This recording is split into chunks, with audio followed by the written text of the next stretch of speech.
콩나물 다듬으실 때 뿌리는 어떻게 하시나요? 대부분 가위로 싹둑 잘라서 버리시잖아요. 그런데요, 그 잘라버린 뿌리에 콩나물 영양의 거의 절반이 들어있다면 어떠시겠어요? 오늘 이야기할 식재료 1,000원짜리 콩나물입니다. 머리, 몸통, 뿌리. 부위마다 영양소가 완전히 달라서 어디에 뭐가 들었고 어떻게 드셔야 좋은지 끝까지 알려드릴게요. 특히 세 번째 부위에 들어있는 성분. 하나는 어머님들이 술 드신 다음날 끓여주시던 그 콩나물국의 진짜 비밀이거든요. 그 이야기는 잠시 후에 천천히 풀어드릴게요. 콩나물이라고 하면 그냥 흔한 반찬 재료라고만 생각하기 쉬운데요. 사실 콩나물은 단순한 콩이 아니라 콩에서 발화시킨, 그러니까 싹을 틔운 채소예요. 그런데 이 발화 과정이 신기합니다. 콩에는 거의 없던 비타민 C가 콩나물이 되면서 새로 생기거든요. 같은 콩인데 싹이 트면서 영양이 한 단계 업그레이드 되는 거예요. 수치로 한번 보실까요? 콩나물 100g에 단백질이 약 4.6g, 비타민 C가 5.8mg에서 8mg 정도 들어있어요. 이 정도면 성인 하루 권장량의 9% 가까이 됩니다. 칼로리는 100g에 31kcal. 거의 칼로리는 없으면서 영양은 알찬 시니어 분들께 정말 잘 맞는 식재료예요. 그런데 이 영양소들이 콩나물 한 다발에 골고루 퍼져 있는 게 아니에요. 머리, 몸통, 뿌리. 부위마다 들어있는 게 다릅니다. 자, 이제 콩나물 한 줄기를 머리, 몸통, 뿌리로 나눠서 한번 살펴볼게요. 먼저 머리, 콩 부분이 붙어 있는 그 동그란 부분이요. 여기엔 비타민 B1, 그리고 식물성 단백질이 가장 많아요. 비타민 B1은 우리가 먹은 탄수화물을 에너지로 바꿔주는 역할을 하거든요. 잠을 자도 개운하지 않고 몸이 무겁다는 분들, 사실 이 비타민이 부족할 때가 많습니다. 그 다음 몸통, 길게 뻗은 줄기 부분.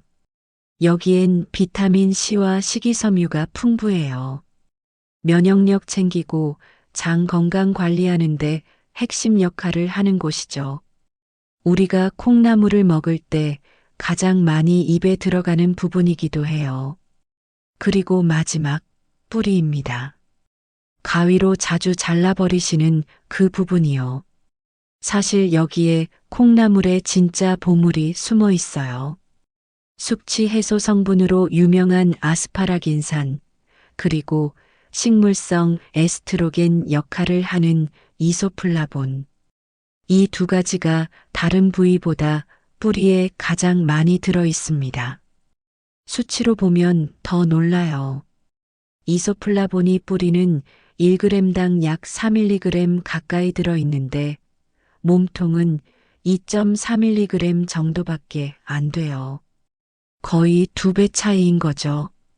그래서 이 부위별 영양이 우리 몸에 정확히 어떻게 작용하는지 50대, 60대, 70대 어떤 분들에게 특히 도움이 되는지 다음 파트에서 하나씩 풀어드릴게요. 자, 그럼 이 콩나물이 우리 몸에 해주는 일 5가지로 정리해서 알려드릴게요. 첫 번째, 숙취와 간 피로 완화. 방금 말씀드린 아스파라긴산이 여기서 일을 합니다. 술을 마시면 우리 몸 안에서 아세트알데히드라는 독한 부산물이 생기는데요. 이 아스파라긴산이 그 부산물을 없애는 걸 도와줘요. 어머님들이 술 드신 다음 날 콩나물국을 끓여주신 데에는 진짜 과학이 있었던 거예요. 두 번째, 다리 부종 완화. 오래 앉아 계시거나 짠 음식 드신 다음에 다리가 잘 붓잖아요. 이때 칼륨이 도움이 되는데 콩나물에는 칼륨이 100g에 60mg 정도예요.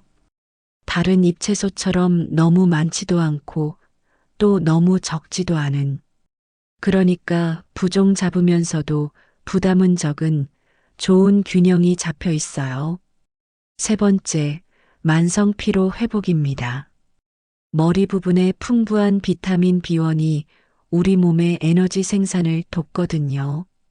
60대 넘어가시면 똑같이 자도 피곤한 게 당연한 일처럼 느껴지는데 그게 영양소가 받쳐주지 못해서 그런 경우가 정말 많아요. 네 번째, 콜레스테롤 관리. 몸통에 식이섬유와 사포닌이라는 성분이 장에서 콜레스테롤이 흡수되는 걸 줄이는데 보조적으로 도움을 줄 수 있어요. 물론 콩나물만 드신다고 콜레스테롤이 뚝 떨어지는 건 아니에요. 다른 식단 관리와 함께 가야 차이를 느끼실 수 있어요. 다섯 번째, 갱년기와 골 건강 보조. 뿌리에 풍부한 이소플라본이 식물성 에스트로겐 역할을 한다고 말씀드렸죠. 폐경 이후 호르몬 변화로 힘드신 여성분들께 부드럽게 도움이 될 수 있는 성분이에요.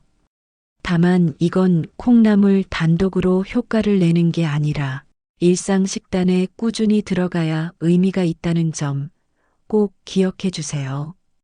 그런데 효능을 알았어도 실제로 어떻게 사와서, 어떻게 손질해서, 어떻게 드셔야 이 영양을 다 챙길 수 있을까요?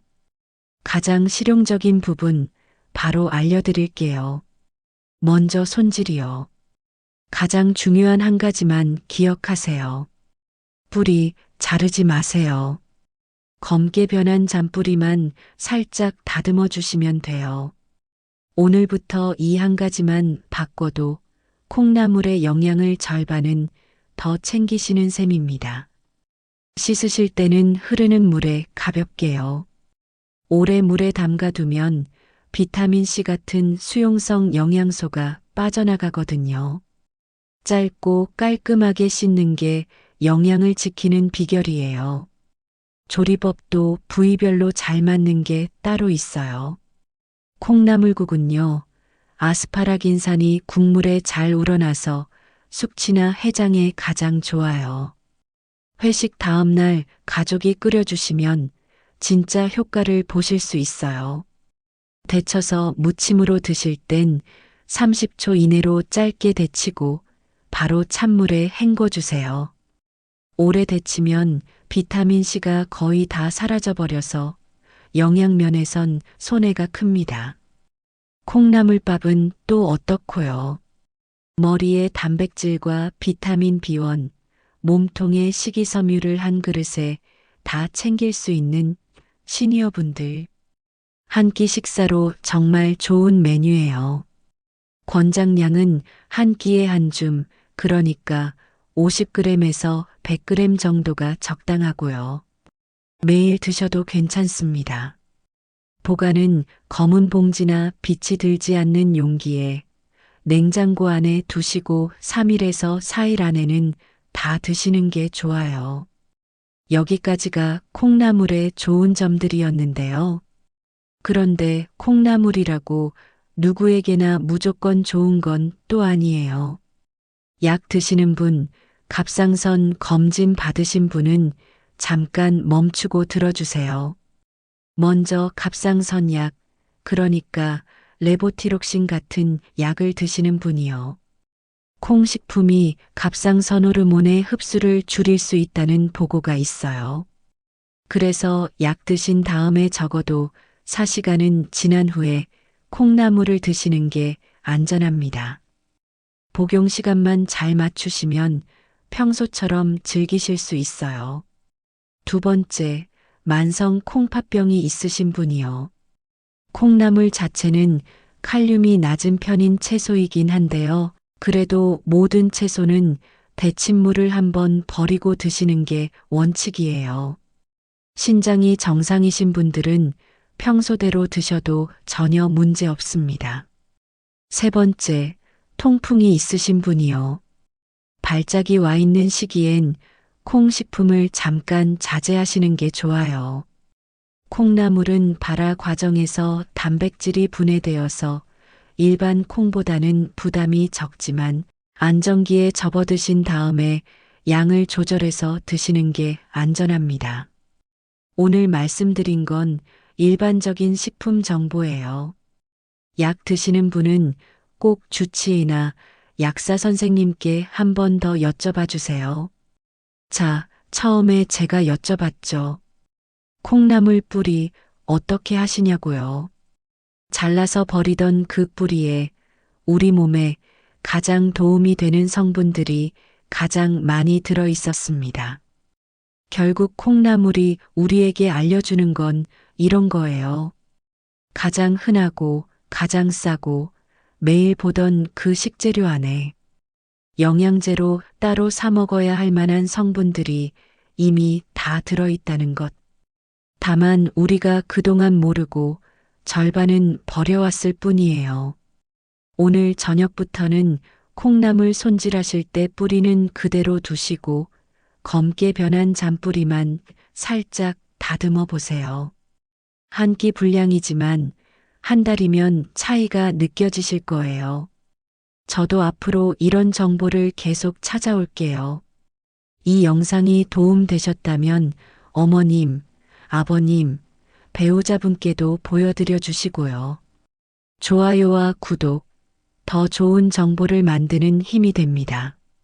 다음 영상에서 또 뵙겠습니다.